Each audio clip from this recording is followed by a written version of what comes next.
Welcome to this 11 Plus Spatial Reasoning Challenge. Today, we are mastering nets and cubes.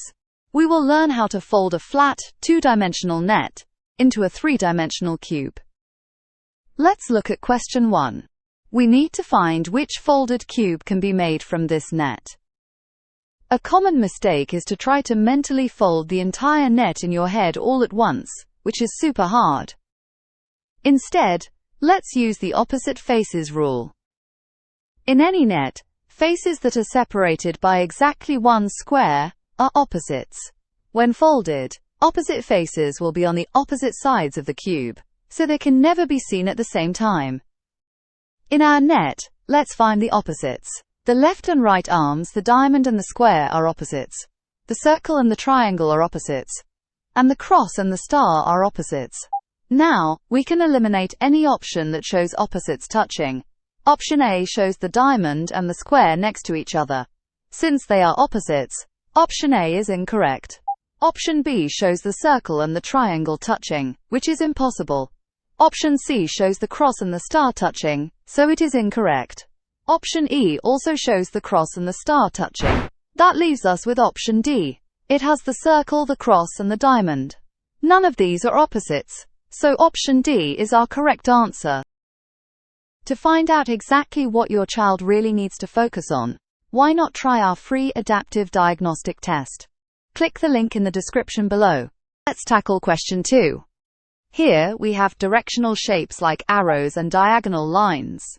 Let's look at the options. First, we check for opposites.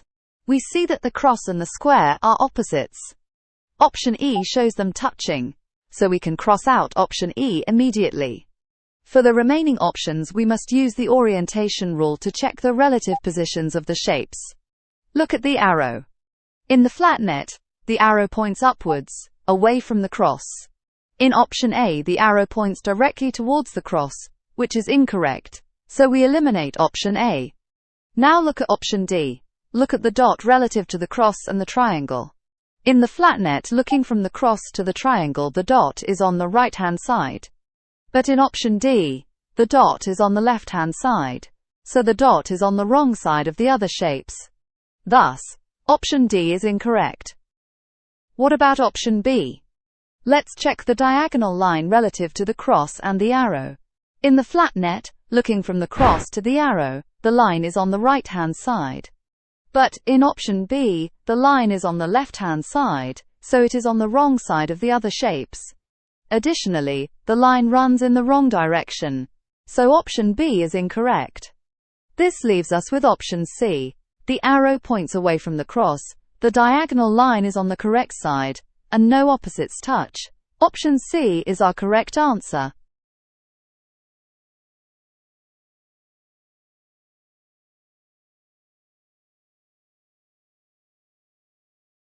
Finally, let's solve question 3. This is a very challenging exam-style question where we must use the corner touch rule. Let's look at the net. The circle, the diamond, and the star meet at a single corner point in the top left of the star.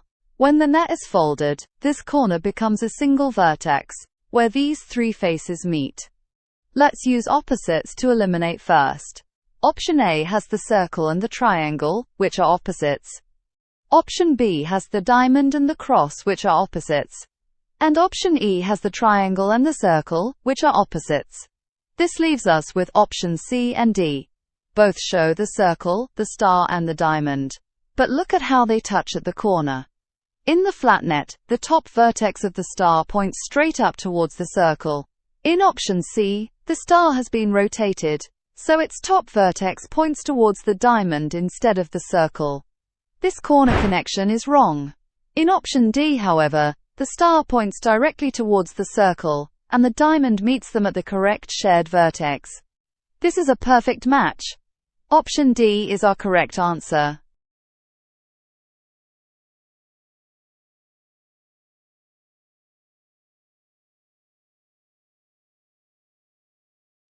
Remember these 3 simple rules for nets and cubes questions. Use the opposites rule to eliminate wrong options first. Then use orientation and corner touch rules to confirm the correct answer. With these techniques, you will ace your 11 plus spatial reasoning test in no time. Good luck!